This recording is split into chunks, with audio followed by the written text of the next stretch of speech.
Khairatabad MLA Danam Nagender చేసిన వ్యాఖ్యలు ప్రస్తుతం తీవ్ర చర్చనీయాంశంగా మారాయి. ఈ నెల 27న బీఆర్ఎస్ నిర్వహించబోయే రజతోత్సవ సభ సక్సెస్ కాబోతుందని, కేసీఆర్ ను చూసేందుకు జనాలు ఆశగా ఉన్నారని, కేసీఆర్ సభకు భారీగా జనం రావచ్చునని సంచలన వ్యాఖ్యలు చేశారు. అదే కాకుండా ఐఏఎస్ స్మితా సబర్వాల్ కు ఆయన మద్దతు పలికారు. కంచగచ్చిబౌలి విషయంలో స్మితా సబర్వాల్ చేసిన పోస్టులో తేడా ఏమీ లేదన్నారు. ప్రభుత్వాన్ని ఉద్దేశించి ఆమె పోస్టు చేయలేదని చెప్పుకొచ్చారు.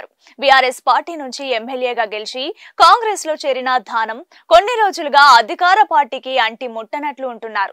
ఈ నేపథ్యంలో ఇలాంటి వ్యాఖ్యలు చేయడం ప్రస్తుతం రాజకీయ వర్గాల్లో చర్చనీయాంశంగా మారింది. దీంతో ఆయన మళ్లీ బీఆర్ఎస్ లోకి తిరిగి వెళ్తారా అనే టాక్ నడుస్తోంది. ఈ నేపథ్యంలో దానం చేసిన వ్యాఖ్యలు వింటే ఆయన కాంగ్రెస్ పార్టీకి హ్యాండ్ ఇస్తారేమో అనే అనుమానాలు కలుగుతున్నాయి. ఇన్ కేస్ దానం పార్టీ మారి మళ్లీ బీఆర్ఎస్ లో చేరితే ఆయనకు ముందున్న ప్రాధాన్యత ఇప్పుడు దక్కకపోవచ్చునని తెలుస్తోంది.